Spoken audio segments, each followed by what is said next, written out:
Om Vakratunda Mahakaya Suryakoti Samaprabha Nirvignam Kuru Me Deva Sarvakaryeshu Sarvada. Om Shri Mahaganapataye Namaha. Om Shri Gurubhyo Namaha. Harihi Om Sadashiva Samarambham Shankaracharya Madhyamam Asmadacharya Paryantam Vande Guru Paramparam Asmad Gurubhyo Namaha. Shruti Smriti Purananam Alayam Karunalayam Namami Bhagavat Padam Shankaram Loka Shankaram Shankaram Shankaracharyam Keshavam Badharayanam Sutra Bhashya Kritau Vande Bhagavantau Punah Punah Ishwaro Guru Ratmeti Murti Bheda Vibhagine Vyoma Vyapta Dehaya Dakshina Murtaye Namaha. Om Shri Medha Dakshinamurti Swamine Namaha. Om Sahana Vavatu Sahanau Bhunaktu Sahaviryam Karavavahai Tejasvinavadhitamastu ma vidvishahai. Om Shanti Shanti Shanti. Harihi Om Shri Gurubhyo Namaha. Harihi Om.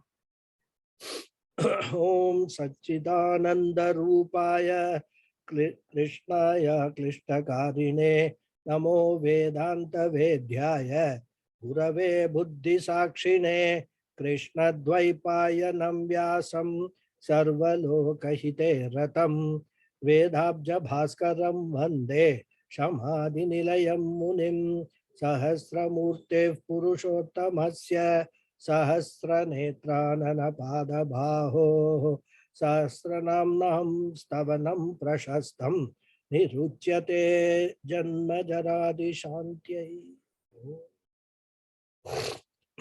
Not working. So namaste once again everyone. Namaskaram Guruji. Namaskaram.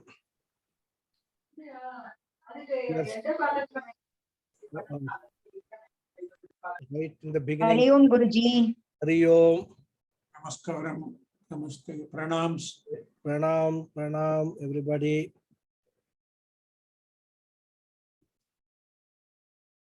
Okay. I think the sloka which we are seeing, Bhagavan Bhagahanandi Vanamali Halayudha Adityo Jyotiraditya Sahishnur Gati Sattamaha. I think this sloka we didn't see last time. This is the last time we finished the previous sloka. So this is a new sloka we are starting today. Okay. That's correct. Yes. Yeah.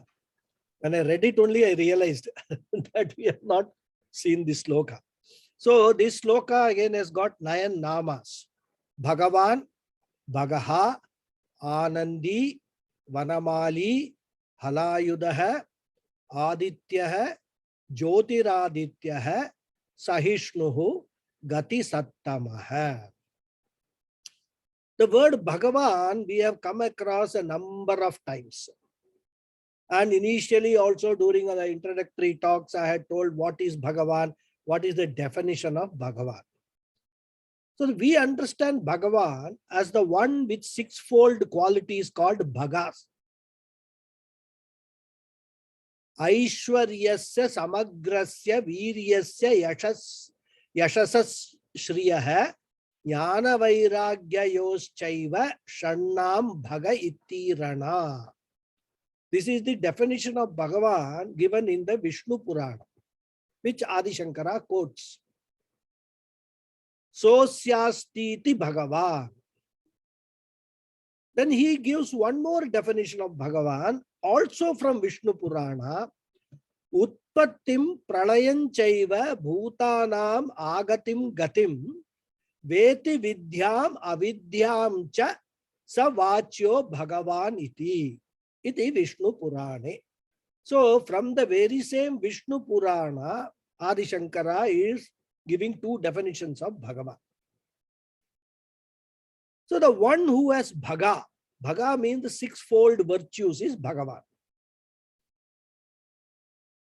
What are they? Aishwarya, overlordship, Virya, capacity to create, sustain and resolve. Yashas, absolute fame. Shrihi, wealth and resources. Jnanam, all knowledge, and Vairagya, total dispassion. And all these, each one of us also possess these bhagas to a very limited extent. For some, Yashas may be more, Aishwarya may be less, Shri may be less, whereas Jnana may be more, and all that. That is the case of the Jivas. Whereas for Bhagavan, for Paramatma, all these 6 virtues or 6 qualities are there in absolute limitless measure.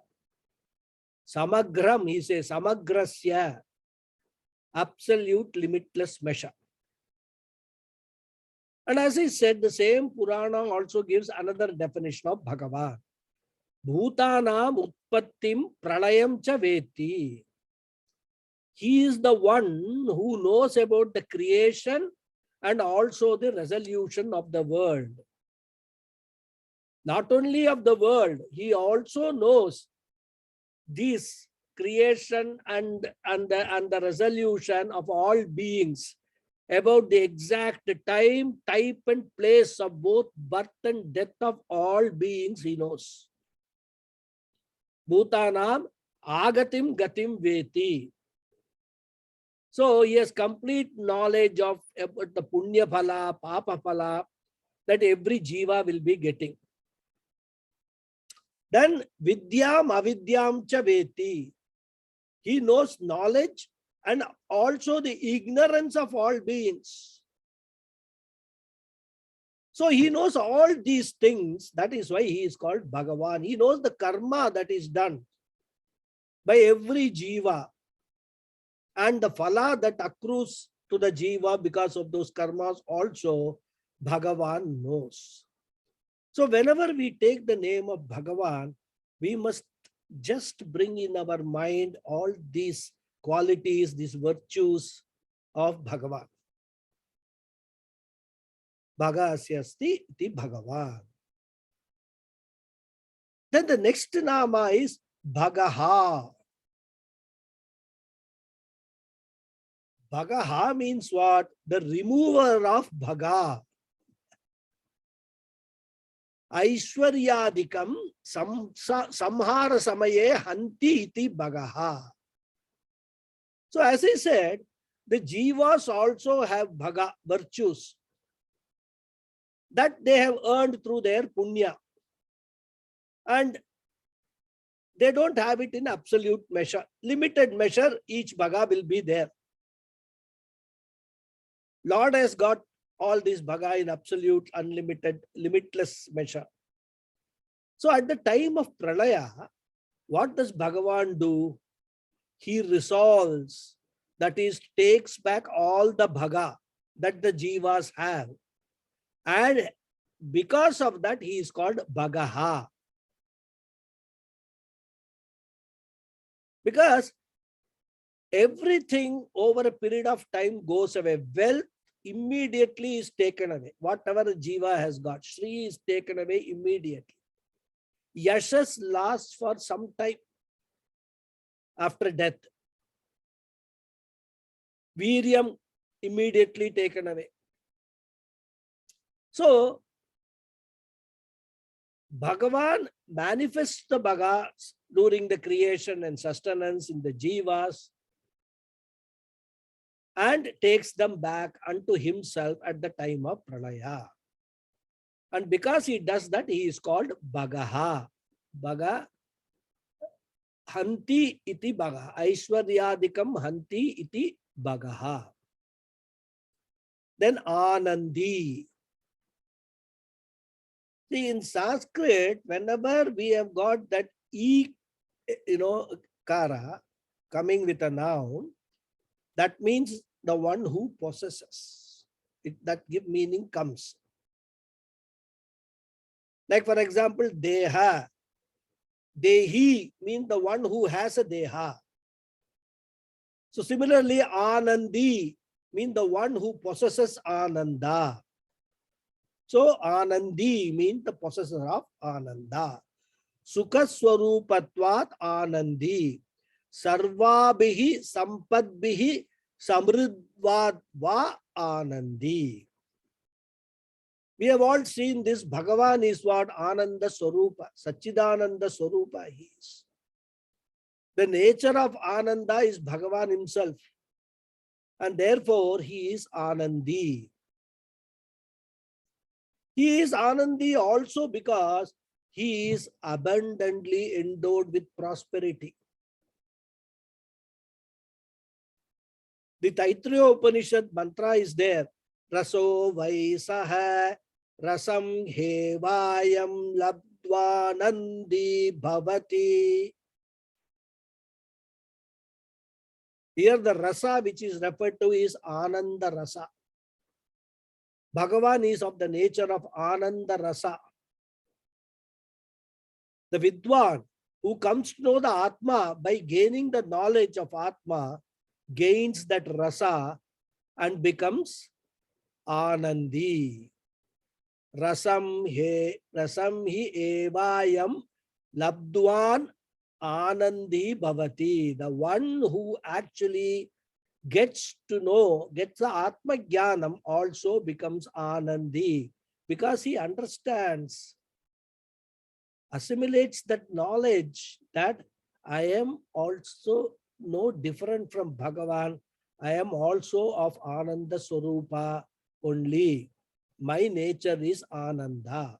So I don't need to go and look for Ananda. I am the very Ananda which I am looking for in every object, in every situation, in every relationship in this world. This understanding is what is Atma Jnanam is all about.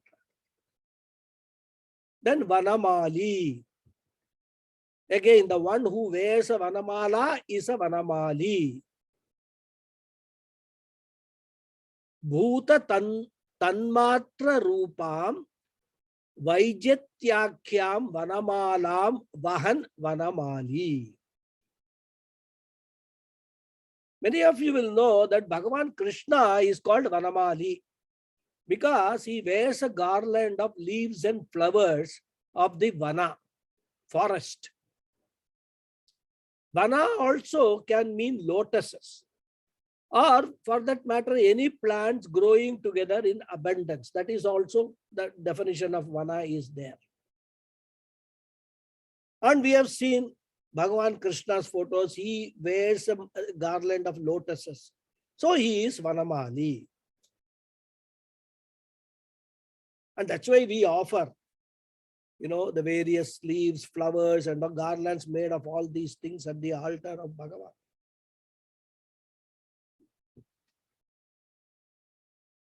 But from a totality point of view, if we just visualize, for all pervasive Bhagavan, all the trees in all the forests, all plants in the entire universe with all types of leaves and flowers of all shades and colors are nothing but his garlands. For him, Vanam eva mala, the forest itself is a garland. That is why he can be called Vanamali. And here Adi Shankara says, the Vanamala that he wears is said to represent the Bhuta Tanmatras. Bhuta Tanmatra means the 5 elements in their subtle form, not in the gross form, but in the subtle form, Tanmatras, that go to form the creation. Tattva Bodha students will recall how I had explained the creation process. From Brahman and Maya, how the first, Akasha, Vayu, Agni, Apa, they are all created first in subtle form. And then after the subtle form creation takes place, gross form takes place. So he is the one who is, the Varamala that he is wearing is supposed to represent the subtle elements, the Bhuta Tanmatras. And the garland that he wears is also called Vaijayanti. That's the name given to the garland which Vishnu or Krishna they wear. Vaijayanti. It's a very popular name in South India. Lot of people name their daughters as Vaijayanti. The next nama is Halayudaha. The one with a plow. Halam ayudham asya iti halayudaha balabhadra kritihi. So the one who has a hala means a plow. The one which farmers use, plow. So the one who has hala as his ayudha, the plow as his weapon is halayudha. Here is a reference to Balarama Avatara,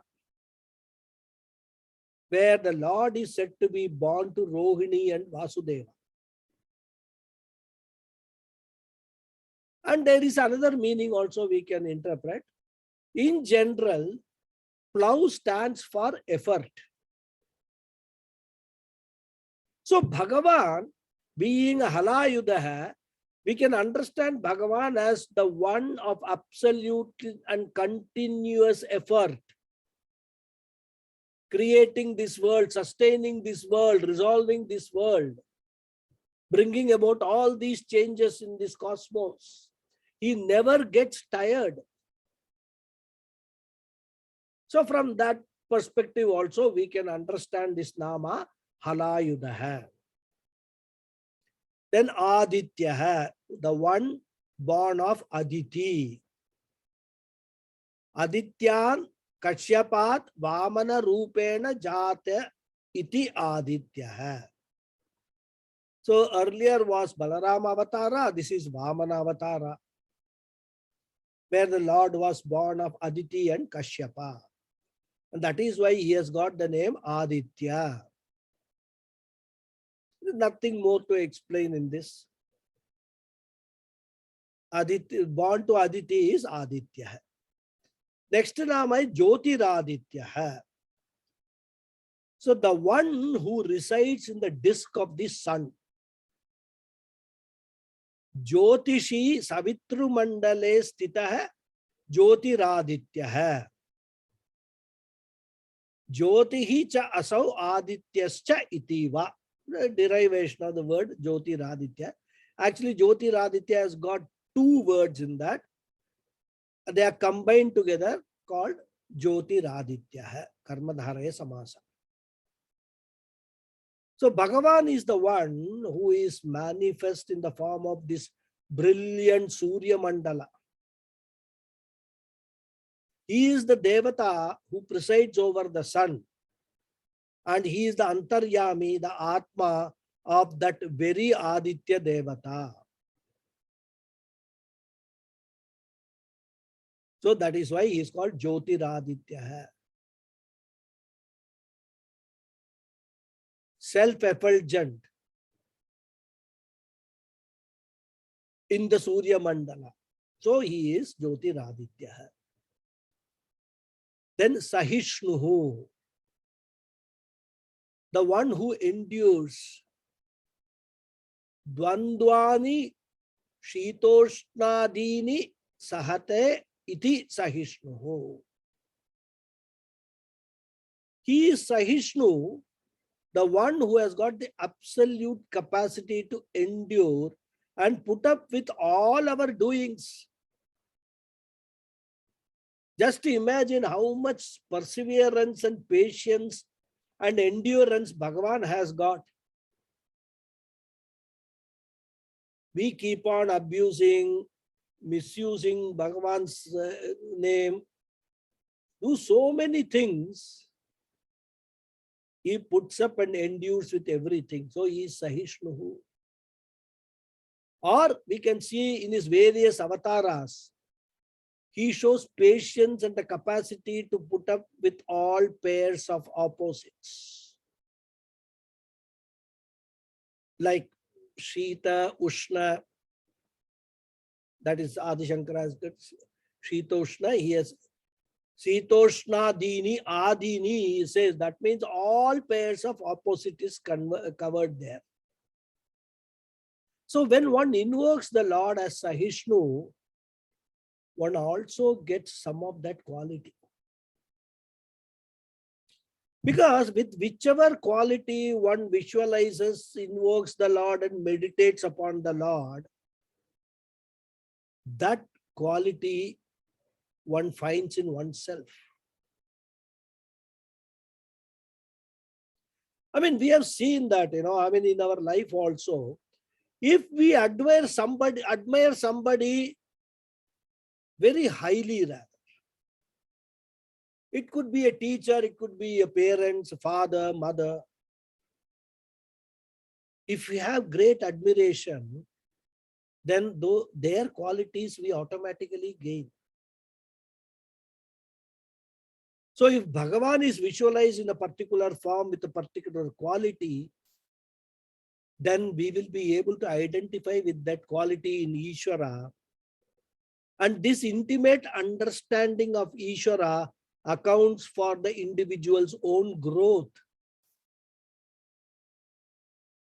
These are all stepping stones.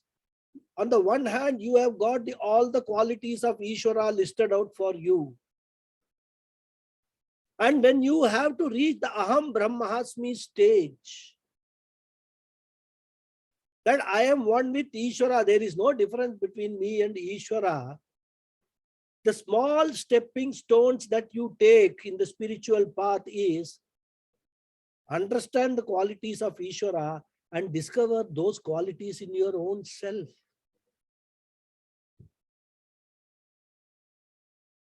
That is how we can establish non-difference between us and Ishvara. Not only way, one of the ways. In fact, the entire cosmos is there within our body. And whenever we are, doing some japa like Rudram and all that, we invoke all this nyasa that we do. It's all invoking the entire cosmic powers in our own body in different parts.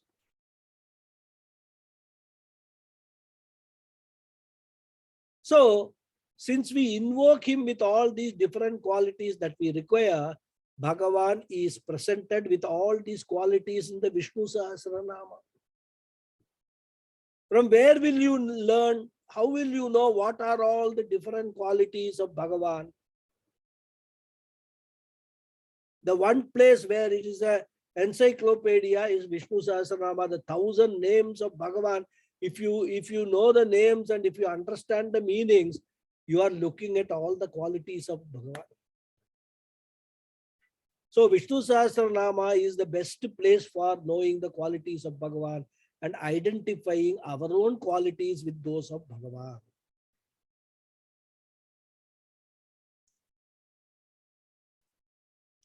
Next nama is Gati Sattamaha, the one who is the refuge and also the best.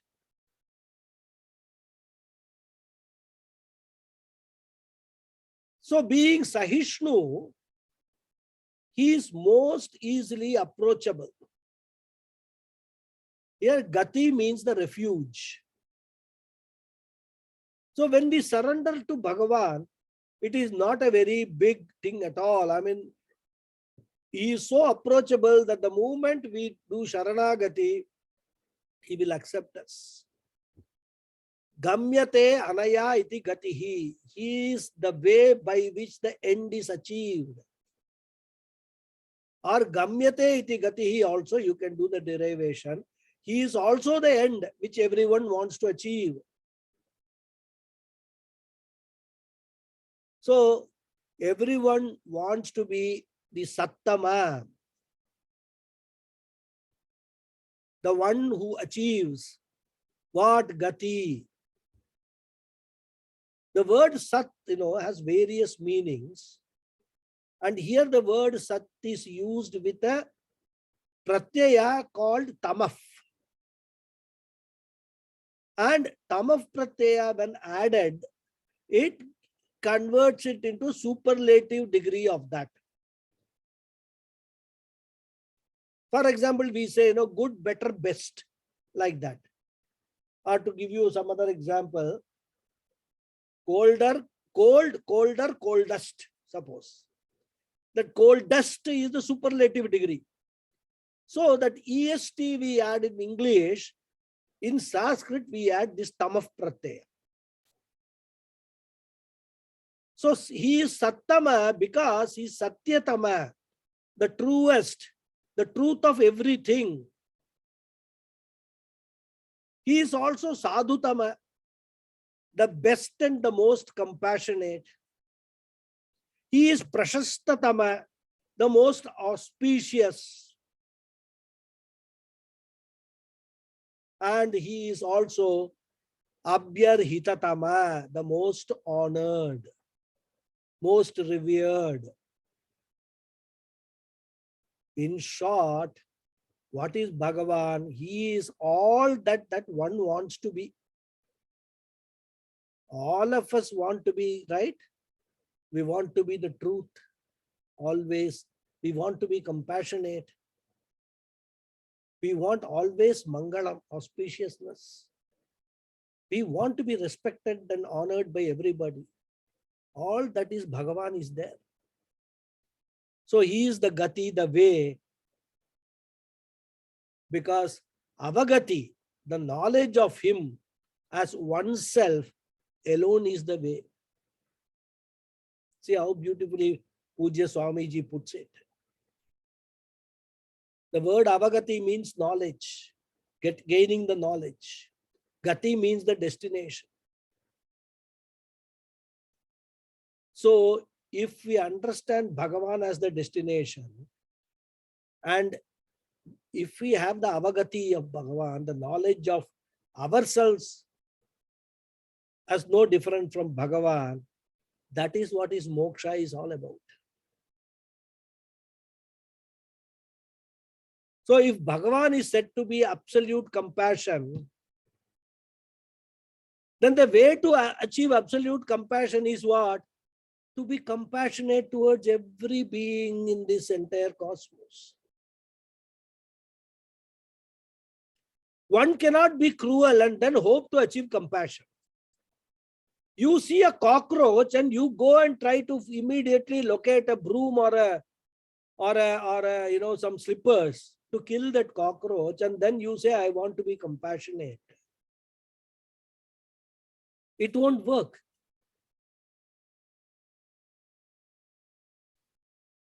If you want to become more and more compassionate, every opportunity that you get to be compassionate should be used to show your compassion. Every living being in this entire cosmos has got a right to live. Right to live is not just the human right. Unfortunately, that is what we have come to, and we all talk about human rights. We talk only about human rights. We don't even talk about rights of other human beings. Our own right, my right, I am a human being, my right is important. Unless we broaden our vision, there will be no spiritual, you will not even start off on a spiritual journey. Rather. Because the way we follow is almost like the end. If you want to lead a dharmic life, what you should do, you should follow dharma in everything that you do. And that is why dharma becomes very important. So Bhagavan is the way, and also we want to achieve Bhagavan. Initially relative accomplishment, and finally absolute accomplishment is the end. For that, what we have to do, once we understand Bhagavan is compassionate, we should try to be compassionate in everything with every being in this entire universe. That is how we have to spiritually keep on growing. And as I said, Vishnu Sahasranamam is the best place to know what are all the qualities of Bhagavan. then I try to not only follow those qualities, adopt my lifestyle to fit into those qualities, but also I come to know that I too have possessed all the qualities which Bhagavan possesses. I just need to enhance their degree, enhance their effectiveness in my day-to-day life. So that completes that sloka. We'll go to the next sloka. Sudhanva khanda parashuho daruno dravina pradaha divasprik sarva dhrikvyaso vachaspatirayo nijaha. Sudhanva khanda parashuhu darunaha dravina pradaha divasprik sarvadrik vyasaha vachaspatira yonijaha. So only 7 namas are there in this sloka. Sudhanva, Dhanu means bow. Sudhanva means the one with a great bow. Shobhanam indriyadimayam sharanga dhanuhu asyasti iti Sudhanva. So in his avatara Sri Rama, Bhagavan is called Sudhanva, being endowed with a great bow called Kodanda. That's why he says Kodanda Rama. And as Lord Vishnu, he has a great bow called Sharanga. So here Adi Shankara says, what do these bows stand for? What is the symbolism? He says, Shobhanam Indriyadimayam. The bow stands for the principle of the Indriyas, our organs, sense organs, organs of action, and also the organs of knowledge. So in that Indriyas, in those bows which represent the Indriyas, or in those bows, Bhagavan strings the arrows of the Indriya. So you take the bow as the body and the Indriyas are the strings which are there. So that is why he is Sudhanva. It's a little different interpretation which Adi Shankara gives, rather. Symbolic interpretation. In order to understand it thoroughly, we will have to think a lot about this. So, Sudhanva is the one with a great bow. Khanda Parashuhu, the one with the punishing axe. Shatrunam Khandanat Khandaha Parashurasya Jamadagnya Kritehe iti Khanda Parashuhu. So earlier we have seen Vamana Avatara, Balarama Avatara. Here Parashurama Avatara is being brought about. In his Parashurama Avatara, as the son of Seth Jamadagni, he carried a parashu, an axe. For what? For Khandana, cutting of adharma. And hence he is called Khanda Parashu. He condemned all those who did adharma. And this Nama is also interpreted in a little different way, or rather another reading is there. He is Akhanda Parashu. Because his Parashu, his axe never met with defeat or destruction. Pujya Swamiji quotes from Shiva Stotra Shatanamavali. There Lord Shiva has the name Khanda Parashu, because he carries an axe. Same purpose, to axe down adharma. So his Parashu had a Khanda. Because if you look at it carefully in the photos of Lord Shiva, the tip of that axe is broken. And the Puranas say that the tip broke when he fought against Gajasura. That is why he is called Khanda Parashu. So there the meaning of Khanda Parashu is what? The one whose axe, the tip of the axe is broken. So Shiva is called Khanda Parashu because of that, whereas Vishnu is called Khanda Parashu with reference to Parashurama Avatara. Now, beautiful ways of presenting that. Darunaha. Darunaha means the one who is fierce. Sanmarga Virodhinam Darunatvat Darunaha. Because Parashurama Avatara, just now we saw, is known for fierceness. So the Lord is Daruna because he is fierce like Parashurama towards those who follow adharma. So actually speaking, it is a great relief for us because there is somebody like Parashurama to take care of adharma. These are all great qualities of blessing. When we say Daruna, there is nothing to be frightened here. If we understand what Ishvara is, we can then relax that Ishvara takes care of adharma and nobody can get away with it. And Ishvara himself, Krishna himself, gives that assurance, Dharma samsthavanarthaya sambhavami yuge yuge. Every yuga I will be born. Because what is adharma? Going against the order of the universe, the cosmic order. If there is an action, there will be an effect for it. In fact, if there is an action, there are two effects for it. One is visible effect, another is invisible effect.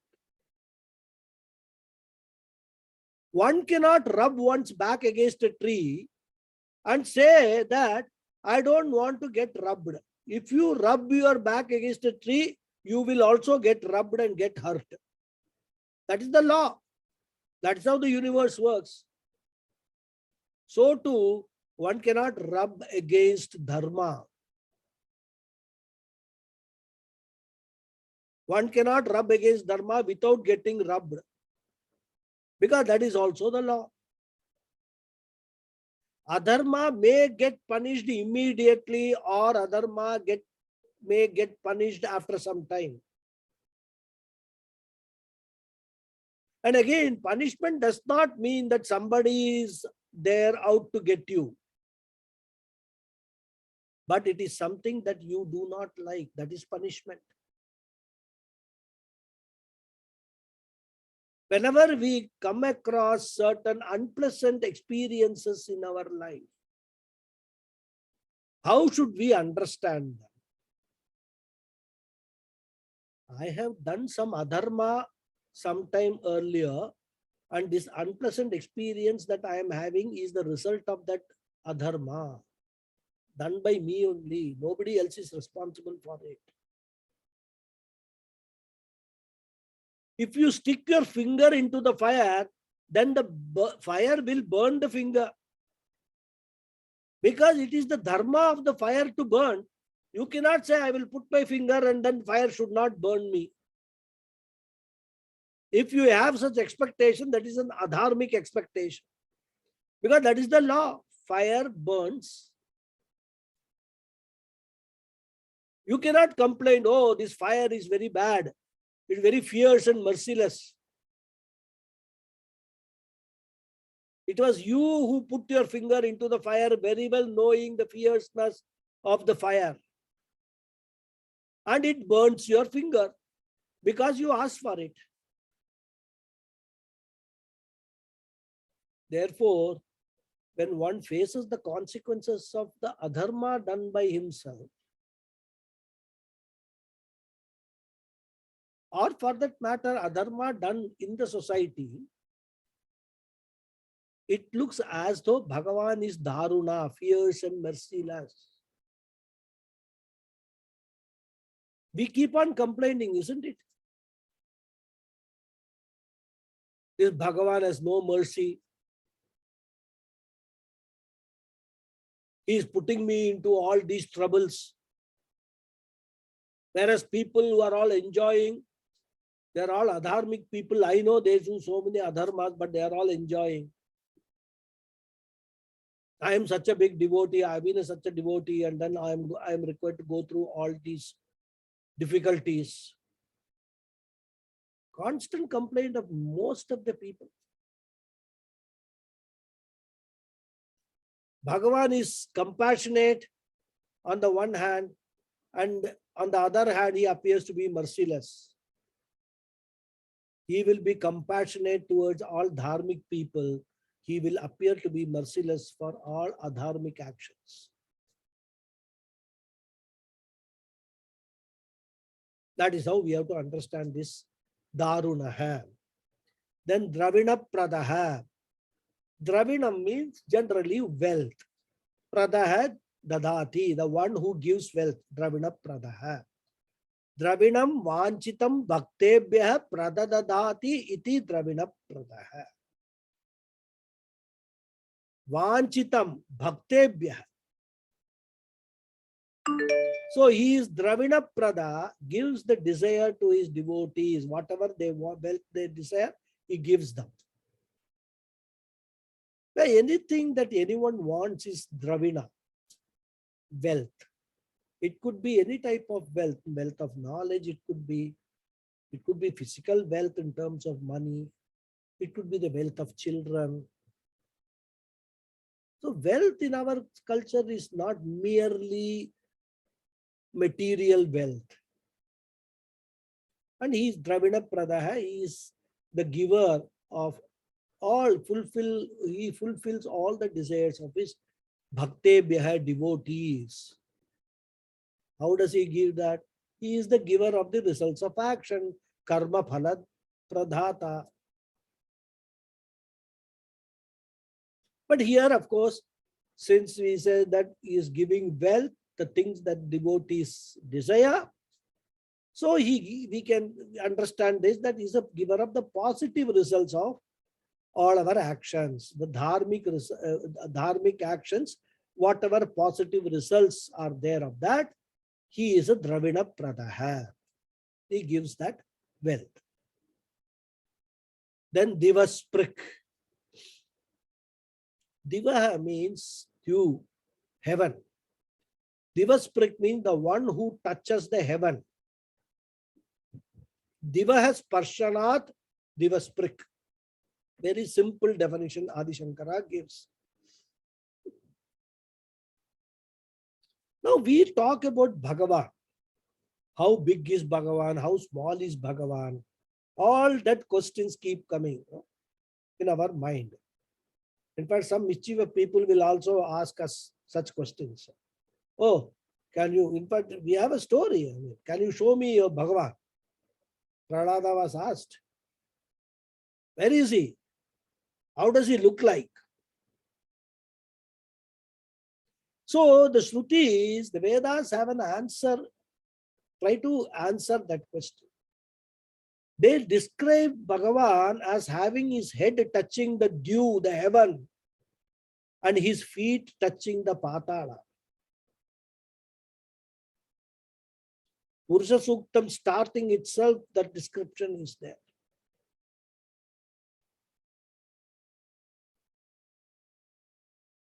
So this description is to show that Bhagavan is all pervasive. So here it is one part is taken as his head touches the heaven, he is Divasprik. And of course, we can, the all pervasiveness, the most effulgent being, we can take it as Divasprik also. We can understand, go a little behind the meaning and understand. Bhagavan is one whose pervasiveness is limitless. As I say, from heaven to hell, he covers everything. That means everything is covered. Then Sarvadrik Vyasaha, another very, very important an interesting nama. Bhagavan, as we have already seen, Vyasa is a Amsha Avatara of Bhagavan. We have seen that. Here, that is being further expanded, elaborated. Sarvadrik Vyasa, the all-knowing Vyasa.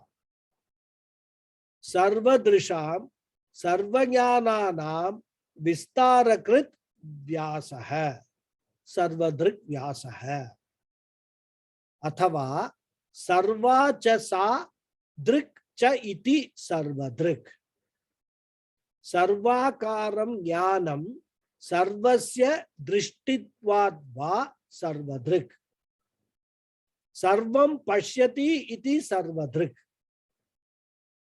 Rigvedadi vibhagena chaturdha veda vyastah kritaha. Adyo veda ekavimshatidha kritaha. Dvitiya ekottara shatadha kritaha. Samavedah Sahasradha kritaha. Atarva vedo navadha shakha vedena kritaha. Evam anyani cha puranani vyastani anena iti vyasah brahma. This is the full definition Adi Shankara gives for Sarvadrik Vyasa. Explain what this Sarvadrik Vyasa is. So Sarvadrik and Vyasa together make one nama. The jnana, knowledge of all discipline, is called Sarvadrik.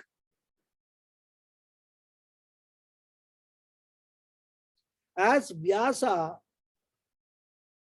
he dealt on all disciplines of knowledge. In fact, they say there is no knowledge outside the knowledge contained in Mahabharata.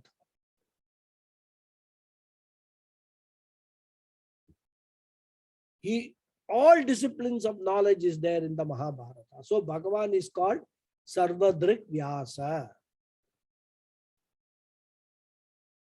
So Adi Shankara in his Bhashyam explains the basis for the compilation of the Veda. Because that is the most important and the most significant thing which Vyasa Maharishi did. So Adi Shankara says the Vedas were compiled into 4 parts. Actually, originally there was only one body of knowledge called Veda. There were no separate Vedas. But Vyasa Maharishi knew that Kali Yuga was coming. And he had the foresight to know that in the Kali Yuga, people will not follow any of these dharmic things which are said in the Vedas. It will go down and down and down. So at least he tried to save. Because the intellectual capacity in the Kali Yuga is going to be very, very limited. So he compiled the Vedas into 4 parts: Rig Veda, Yajur Veda, Sama Veda, and Atharvana Veda. And in order to make it further easier, he divided the Vedas, the 4 Vedas, into subparts, what's called shakas or branches. So the Rig Veda had got 21 shakas. Yajur Veda was split into 101 shakas. Sama Veda had 1000 shakas. And Atharva Veda had 9 branches. Of course, all these were there when Veda Vyasa did that. Today, we have hardly 10% of what was there in the original compilation.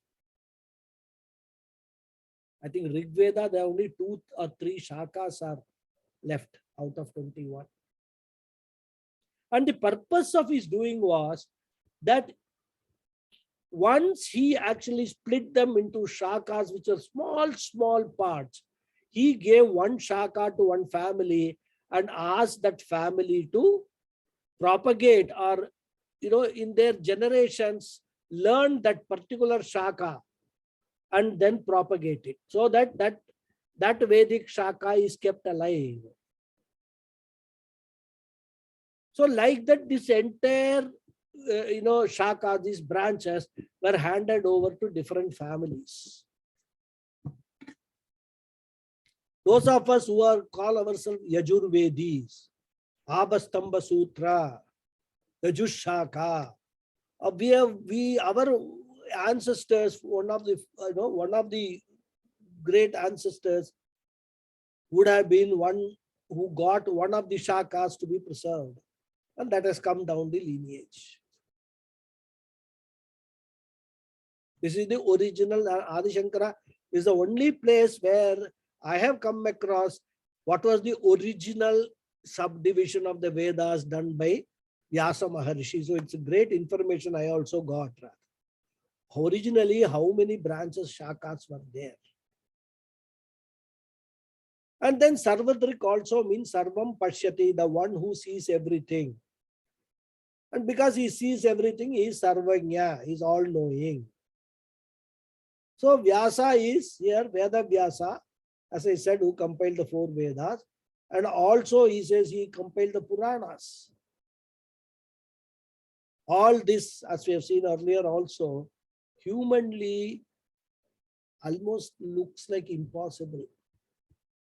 And that is why we say Vyasa Maharishi is nothing but an avatar of Bhagavan itself. Because Bhagavan himself is the all-knowing Vyasa. Bhagavan is Sarvadrik, knows everything in general in its essence. And as Vyasa, he knows the details with all the particulars being clear to him.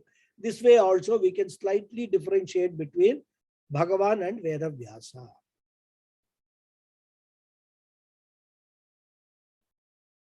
So he knows everything with reference to the individual jivas, with reference to the Jagat, and with reference to the Devatas also.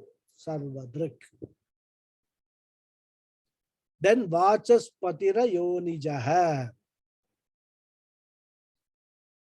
Vachaspati hi Ayonijaha. Yeah. The one who is the Lord of all Vidyas and Ayonijaha, unborn. Vachaspatira Yonijaha. Vacho Vidyayaha Patihi Vachaspatihi.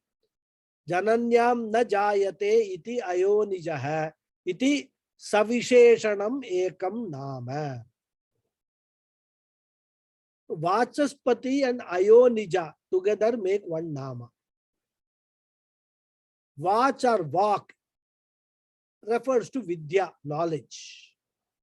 And he is the Lord of Vak, all Vidyas. The word Vachaspati can also refer to Brihaspati, who is the Guru of the Devas and who is Brahmaji. Where Brahmaji was delegated the task of creating this entire world by Bhagavan. So, being a creator of this entire universe, he could not have created it unless he had the knowledge of everything that is there in the universe. That way also we can, that's why Brahmaji is called Vachaspati. Lord of all Vidyas. Of course, it is Parameshwara who is ultimately the Lord of all knowledge. Where everything comes from Parameshwara only. Coming to Ayonija, all of us are Yonija. Yoni means a womb. So Yonija means born of a womb, like mammals. But Bhagavan is Ayonija because he is not born, let alone being born of a womb or whatever it is. We don't know. Bhagavan has been there all times. First one to be there. When that first one, when it happened, nobody knows.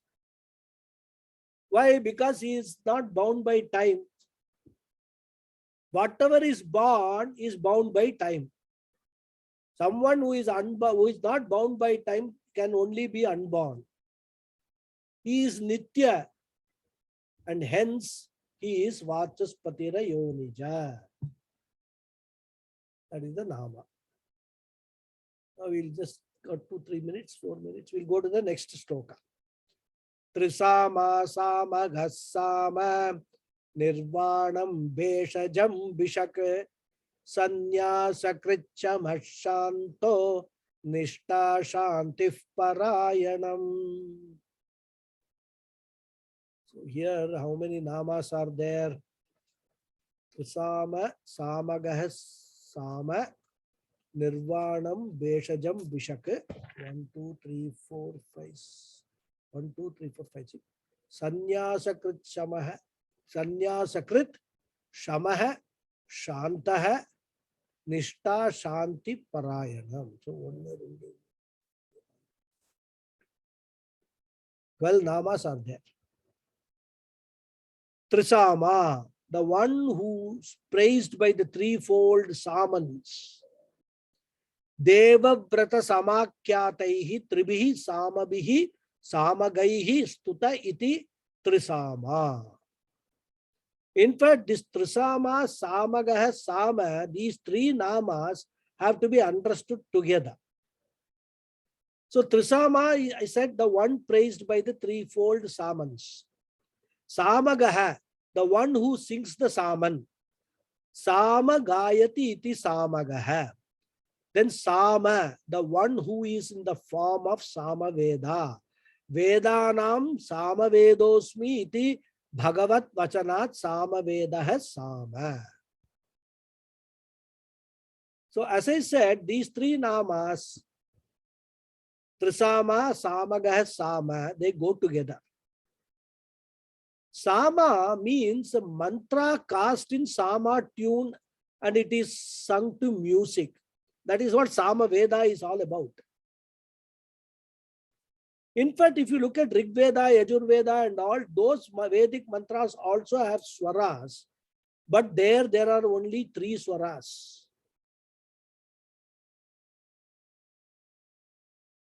Udata, Anudata and Swarita.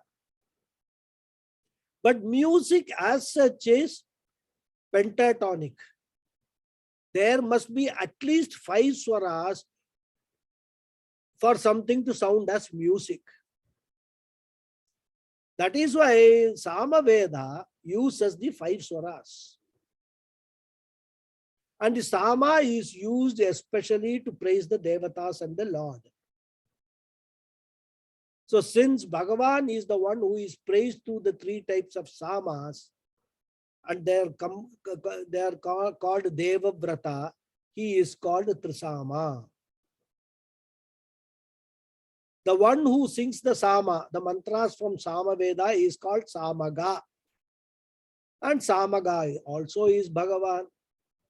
And as I said, in Bhagavad Gita, 10th chapter, when Bhagavan is explaining all his glories to Arjuna, he says, Vedanam Samavedosmi. I am the Samaveda among the Vedas. That is how Samaveda is glorified in Bhagavad Gita. Thus, Bhagavan is Samaveda. He is the singer of Sama. He is the one who is praised through Sama. All the musical notes are nothing but Ishvara. And he is the one who is manifest in the form of the notes in every melody. In every melody, one can appreciate Ishvara. And when the human being is absorbed in it, the restless mind becomes very quiet. That is why when the mind is disturbed, when we listen to some soothing music, not soothing music, listen to music, it is very soothing. Why? Because music is nothing but Ishvara only, Bhagavan only. Okay. So we will stop here today and continue in the next class. Okay. Om Purnamadav Purnamidham Purnat Purnamudachyate Purnasya Purnamadhaya Purnameva Vasishyate. Om Shanti Shanti Shanti Harihi Om Shri Gurubhyo Namaha Harihi Om. Thank you all very much. Thank you, Mama. Thank you. Thank you, Guruji. Thank you. Thank you. Hari Om. Thank you. Thank you very Om much, Guruji. Guruji. Thank you. Thank you very much. Hari Om. Hari Om. Thank you. Dhanyavadaha, Guruji. Dhanyavadaha. Namaste. Guruji, just one clarification for me. Yes. I'm referring to yesterday's class. Bhagavad Gita. Yes, Gita's class, where you said about Deha is body, Dehi is Atma. The one who resides in the body. Dehi is Atma.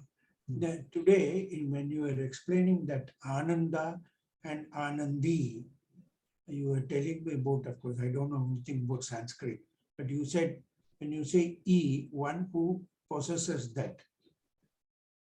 So, Anandi is the one who possesses Ananda. Ananda. Dehi is the one who possesses Deha.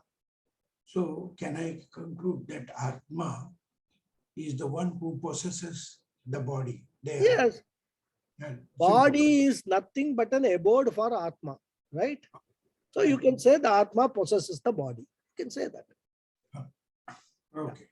Yeah. Thank you. Thank you. Hari Om. Thank you. Any more questions or comments, clarifications?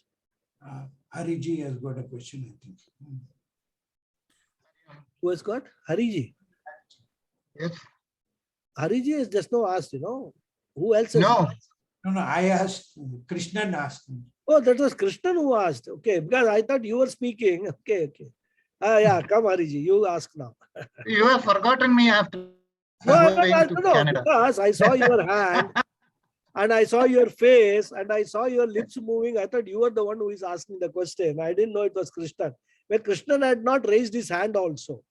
No, I raised only, not through that. Not through this. Okay. Not through the icon. Okay. I just raised my hand. Just Okay. like, I'm sorry. It was my mistake.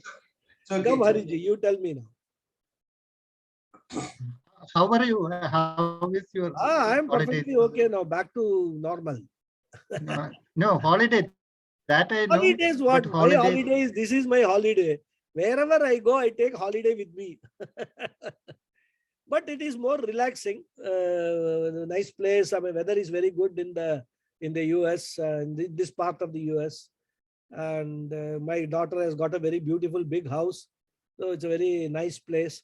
The best thing that I am able to get, which I earlier visits I could not get, is this has got such a beautiful lawn and landscaping. There are a lot of flowers in this place. So every day morning, I go and pluck flowers and do my puja to my heart's content, which earlier during US trips, I could not do that. But here, like in Bombay, like in Coimbatore, I am doing the same thing here in the US also. So that is a very, very satisfying and fulfilling experience for me. So that is it. Tell me. Guruji, can you, this is something connected with Bhagavad Gita. Can you kindly brief me what exactly we have to understand when we read Aprameya? Aprameya means that which cannot be objectified. See, let us understand it this way. Yeah. Whenever we have any experience in our life, I had this experience. Yeah. There are two entities involved in that. Yeah. One is the subject, the experiencer. Yeah.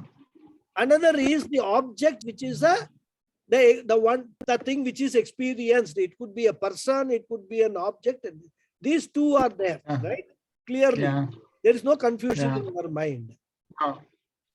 So when we say aprameya, it means that it is not an object of experience.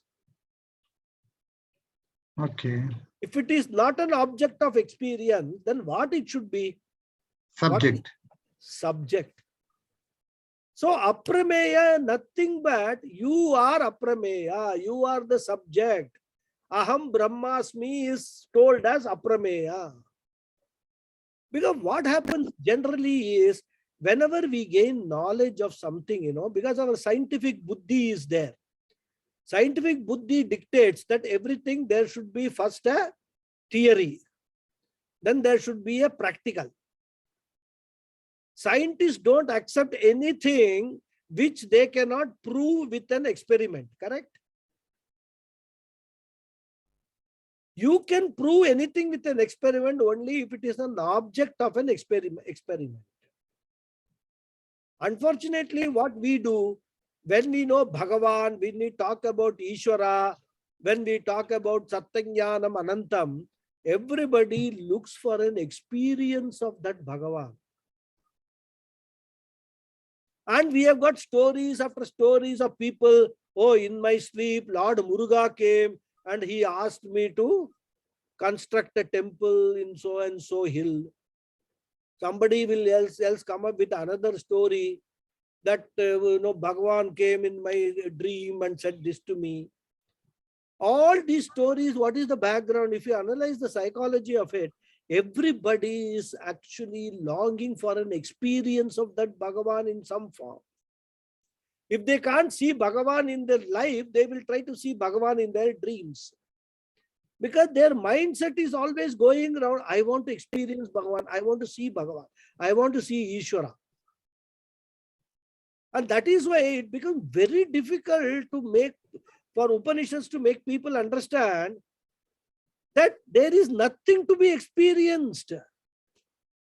You are the subject. You are always experiencing yourself. There is no special experience of Bhagavan. Many people even go to some mystical experience. They will go into meditation. In my meditation, I went to Samadhi. I saw Bhagavan. All these things, they all come up with this. The Upanishad, our Shastra, is trying to completely demolish all these kind of experience, looking for experience. Pujya Swamiji says, if you understand the entire cosmos as Bhagavan,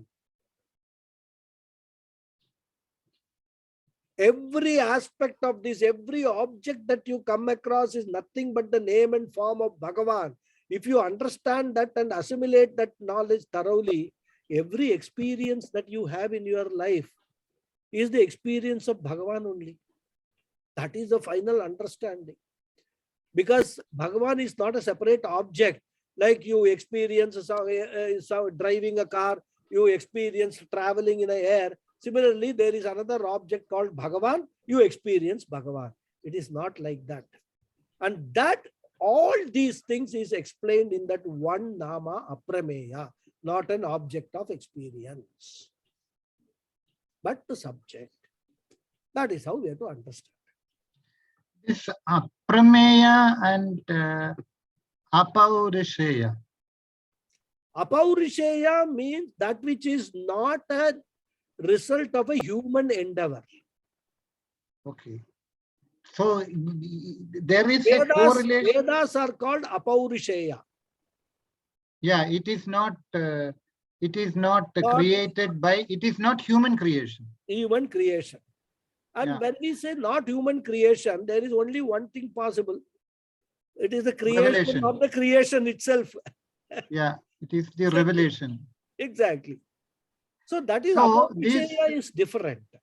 Aprameya is different. Aprameya is trying to understand what Ishvara is, what Bhagavan is, whereas Apaurisheya refers to the effort which is put in creating something.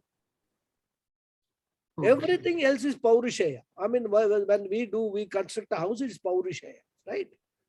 Unless we put in the effort. Whereas Vedas are the only one which is Apaurisheya, which is not the result of any human intellectual activity. What does that mean? That means that because human intellect is subject to errors, mistakes, misunderstandings, right? Because Vedas are Apaurisheya, there is no scope for any human error to creep into the Vedas. That is why Vedas are pramanam for the entire knowledge that Vedas give. They are the only pramanam for punya, papa, all this, whatever we talk about, which we don't find the means of knowledge anywhere else. Law of karma itself is from the Vedas only. And we have to take that as a pramanam, as a means of knowledge, because it's apaurushaya. Nobody can challenge it. If Adi Shankara has written something, his views, somebody can challenge. Ramanujacharya will come and challenge what Adi Shankara has written.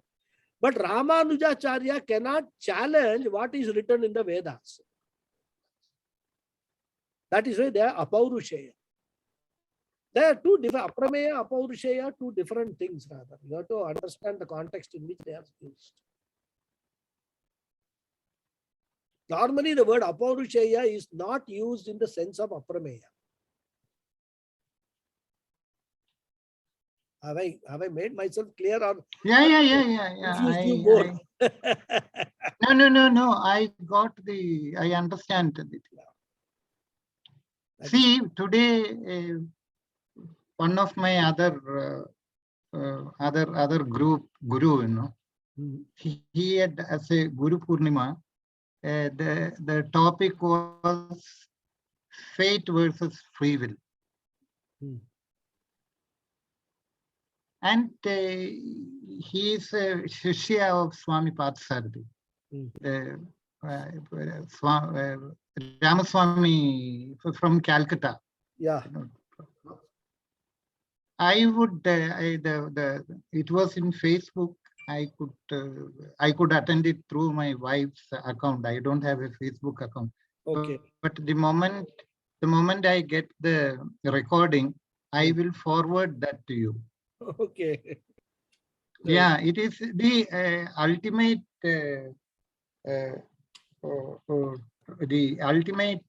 not exactly argument, the trying to logically prove that the way that we understand free will, it doesn't exist. Everything is because of Ishvara. You cannot, we don't have the, that is why he is bringing the first verse of Kenopanishad. By willing, by whom willing that the mind is able to alight on the object. That means our own mind, if it is a free will, means that my mind should be able to alight on the object. Whereas the student is asking that I am unable, my mind is not able to alight on the object. By whose will the mind is able to alight on the object, which means that we don't have free will. Unless the Ishvara, the Brahman enlivens my mind, it will not be able to work. It's an interesting, there was part 1 and part 2. I won't be able understanding the logic.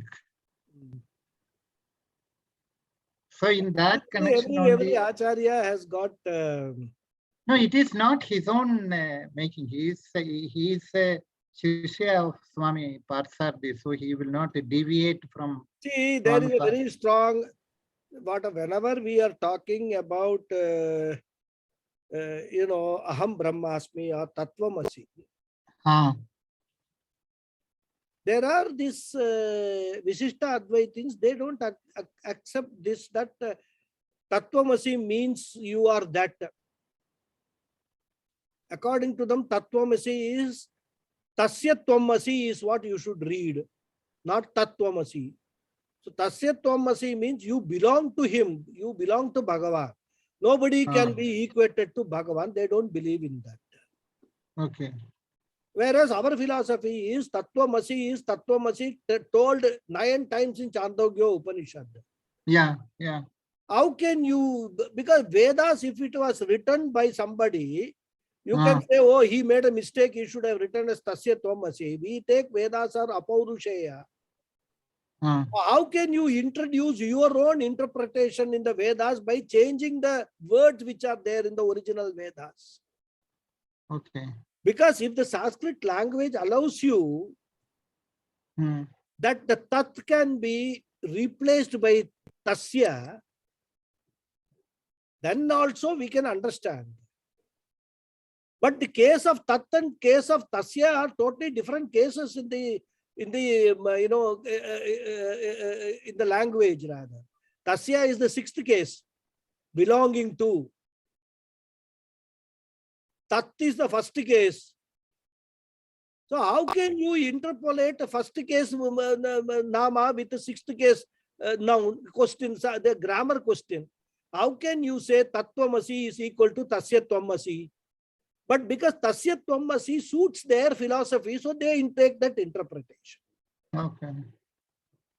Because for them, there cannot be anybody, nobody can be equated to Bhagavan. Jiva is not equal to Bhagavan, is their philosophy. Now they want to use the Vedas to prove that philosophy. Similarly, the ISKCON group, for them, their Bible is what? Bhagavad Purana. They will not touch the Upanishad. If at all they touch the Upanishad, they will only Ishavasya Upanishad, one mantra they will quote, and then they will say all Vedas are talking like this only. They will take something out of the context and say this is what is said in the Bhagavad Purana. For them, Puranas is the main Bible. And that is why the Krishna consciousness movement and all that, they have their own philosophy. Veda, whatever they call it.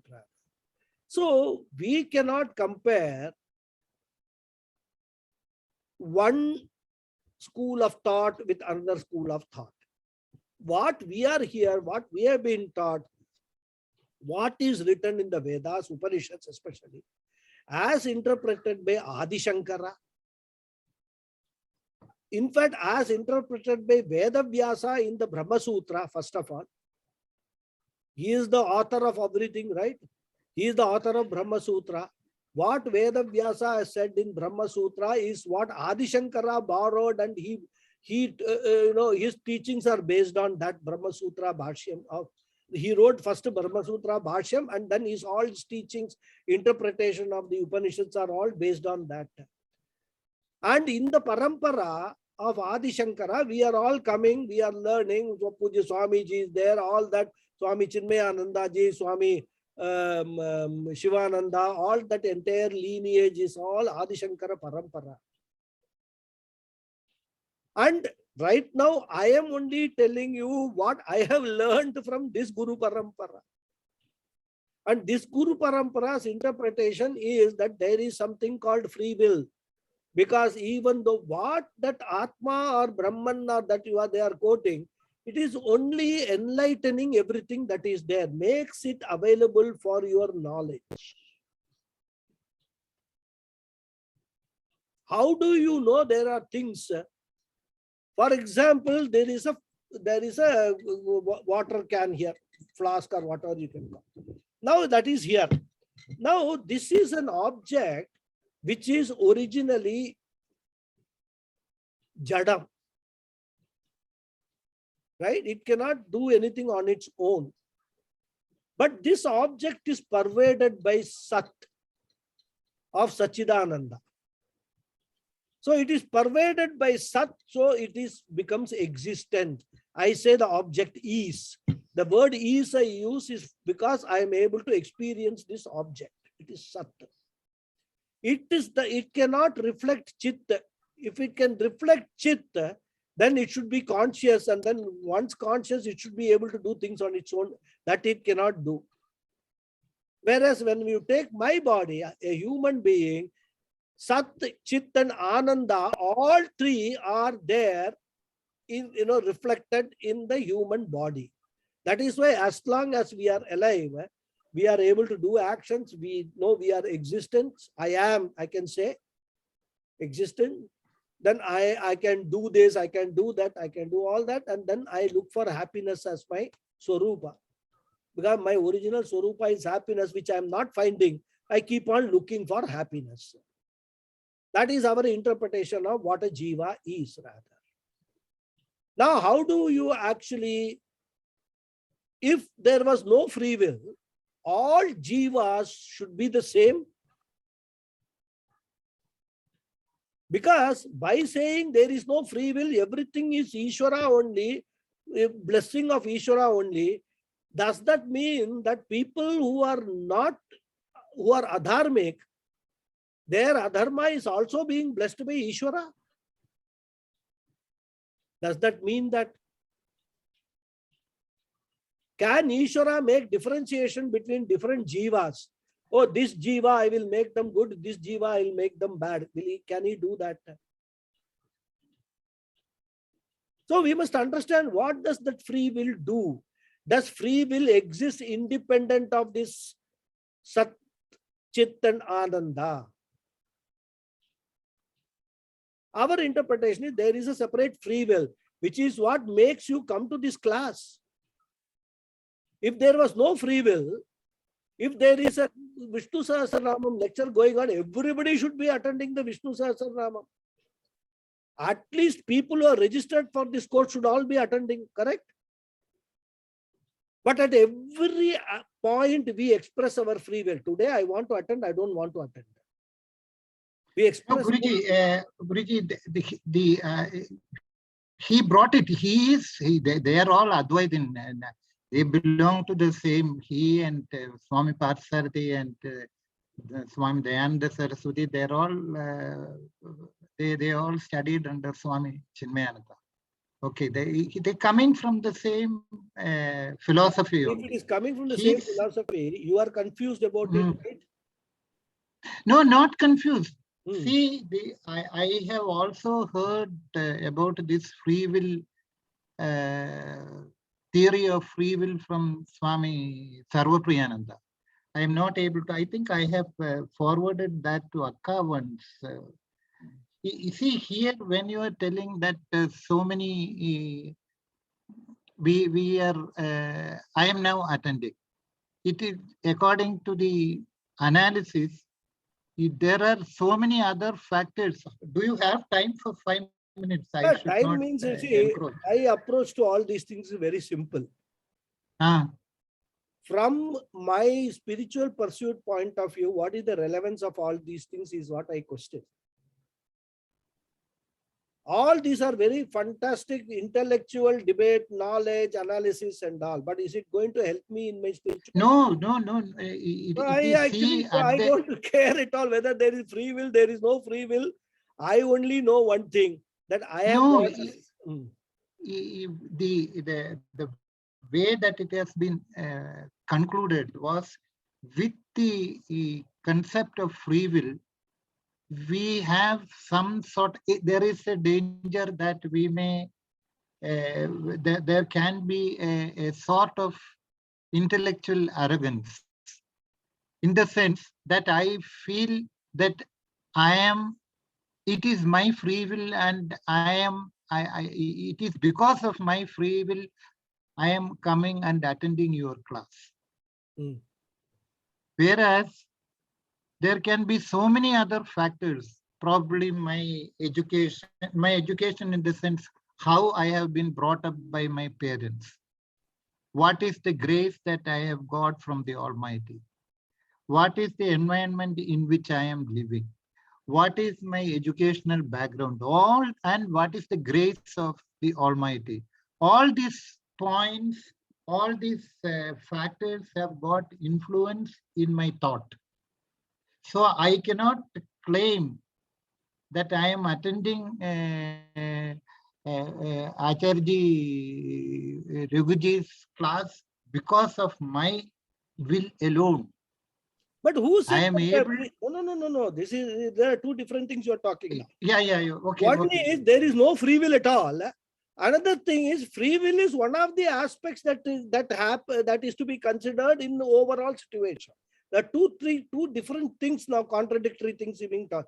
If there is no free will at all, that means everything is led by only fate and destiny. But if there is only free will, that is the other extreme position. One extreme position is there is only free will, nothing else matters. Another extreme position, there is no free will at all, only destiny matters. These are the two extreme positions. Our position is there is fate and destiny, there is free will. In fact, everything that we do, every thought which comes in our mind is always a conflict between these two. Sometimes free will wins, sometimes destiny wins. In fact, you listen to Swami Paramathananda's talks in Viveka Chudam. This is exactly what he explains. That every thought that comes in our mind is a conflict between, on the one hand, our past, karmas, destiny, whatever you call it. Another hand, free will. Okay. Sometimes free will wins, sometimes the other wins, but this conflict is there throughout. And what is moksha? What is sharanagati? What is the seat of the free will? The seat of the free will is your ego. Yeah. What is sharanagati? Surrendering that free will. Yeah. That is what Vedanta is all about. So how can you say there is no free will? Free will is there. It should be acknowledged as a part of the entire process. I am not denying there is only free will. There's nothing other than free will. No. With free will, you can plant a seed or plant a plant. Whereas other factors are there. Conducive weather condition, the plant not being eaten away by some animals. So many conditions have to be there, which has nothing to do with your free will, which have to come together for the plant to grow into a tree, isn't it? But there is a part of free will where I decided that I will plant this seed for the tree to grow. That's the free will part of it. So I don't accept this. Whoever, if he has said it, I haven't listened to the lecture. Okay, I will probably. I have not fully understood so if that it is also. said that there is no free will at all, that is cannot be accepted. And if somebody says there is nothing other than free will, I will not accept that also. With my understanding, everything has to come together for anything to happen. And as I said, sometimes free will is very overwhelming. And because of that only, many people do adharmic activities. You know it is adharma. You know killing a cockroach is adharma. Right? You don't need to study Vedas for that. You will, as a vegetarian, give lectures to non-vegetarians that, you are all bad people, you are killing animals and eating them and all. You will give a lecture. But when it comes to a mosquito sitting on your hand, you don't consider that mosquito also to be a living being. You will just kill it. Where does this knowledge go? You use your free will to kill that mosquito. Their free will becomes overwhelming. It just removes all your knowledge, all your compassion, everything. So sometimes the free will becomes overwhelming and it makes you do all adharmic activities. I don't deny it at all. Guruji, that was something I forgot. In fact, that was there the moment today you brought about the cockroach example. How should we do it? At home, we have got when the cockroach is there. That's what I say. Puja Swamiji used to say that in the ashram there, elephants are roaming and we should drive away the elements and things like that. And Puja Swamiji used to say, this is their land. This is where they were all living. You people have encroached on that land and today you want to drive that away from their own land. If you want to live there, learn to live with them. Yes, they are harmful. From your knowledge, they know that if they are harmful, protect yourself. Protecting yourself from mosquitoes is not same as killing mosquitoes. Protecting yourself from cockroaches is not same as killing cockroaches. You have every right to use your free will to protect yourself from all that. But then you go on killing. And then you make big lectures also about non-vegetarian and all that. That is the worst hypocrisy I have come across among vegetarians. They will give big lectures to non-vegetarians as if only goat and sheep and chicken are animals. A mosquito, a cockroach, they are not animals at all. As if they talk. They are also jivas only, We would have been a mosquito in one of our previous births. Who knows? Somebody must have killed it and we got a manusha janma. Anyhow, I mean, these are all topics we can go on. No, to me, it is a subject which has to be contemplated. You have to think about it. You have to come to your own. Definitely, it cannot be.